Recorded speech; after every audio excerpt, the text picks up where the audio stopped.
Spoštovane kolegice in kolegi, naš zdravstveni sistem v zadnjem času močno kritizirajo tako izvajalci kot tudi uporabniki. In na tem mestu lahko zatrdimo samo eno, da so to nemo vpijajoči, kajti na drugi strani nimajo pravega sogovornika, ki bi slišal potrebe. In reorganizacija nujne medicinske pomoči je le še ena izmed tem, ki v zadnjem času razburja tako strokovno kot tudi laično javnost. Tukaj omenim tudi še predstavnike lokalnih skupnosti, župane, ki so prav tako na okopih. S sklicem izredne seje Državnega zbora želimo opozoriti, da je predlagan sistem reorganizacije nujne medicinske pomoči popolnoma neustrezen. Lahko celo rečemo, da se ministrstvo v tem primeru igra. Dobesedno se igra z zdravjem ljudi, državljank in državljanov Republike Slovenije. Na tem mestu velja izpostaviti, da gre v tem primeru pri sami reorganizaciji nujne medicinske pomoči tudi za neke vrste neenakopravnost vseh prebivalcev Slovenije. Namreč ljudje, ki so v mestih, ki prebivajo v mestih, so veliki prednosti napram tistim, ki bivajo na podeželju, ampak potem je potrebno upoštevati, da vsi enak delež vplačujejo v zdravstveno blagajno.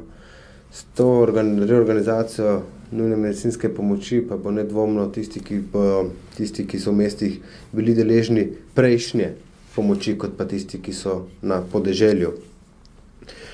Po podatkih Ministrstva za zdravje se v Sloveniji oživlja letno 800 ljudi, 660 tisoč ljudi pa poišče nujno medicinsko pomoč, medtem ko jo približno 16 tisoč tudi upravičeno potrebuje. To so zelo zaskrbljujoči podatki napram dejstvu, da se je ministrstvo odločilo na takšen način reorganizirati nujno medicinsko pomoč. In pri reševanju štejejo sekunde, zato je potrebno utečen sistem spreminjati zelo skrbno in smiselno. Ob tem pa poudarjamo, da varčevanje pri zdravju ljudi oziroma tudi v tem primeru pri reševanju nikakor ne pride v poštev. Zato je takšna reorganizacija nujne medicinske pomoči predvsem škodljiva. Naj še enkrat poudarjam, da prebivalce, ki živijo na podeželju, lahko pravičeno skrbi, da se bo zaradi mreže satelitskih urgentnih centrov podaljšal čas intervencij, kot tudi to, da nujna reševalna vozila na intervenciji ne bodo več vključevala zdravnika, ampak samo 2 reševalca. Vozila torej ostajajo povsod, vendar brez zdravnika. Reševanje človeških življenj bo tako preneseno tudi enostavno na gasilce in druge zainteresirane, ki bodo nudili prvo pomoč zaradi ukinitve dežurstva v družinskih ambulantah.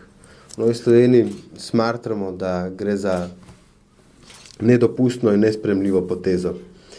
Za konec naj poudarim, da je čas, da bi ministrica končno prisluhnila tako laični kot tudi, poudarjam, strokovni javnosti, zdravnikom, ki teren nenazadnje tudi najbolje poznajo.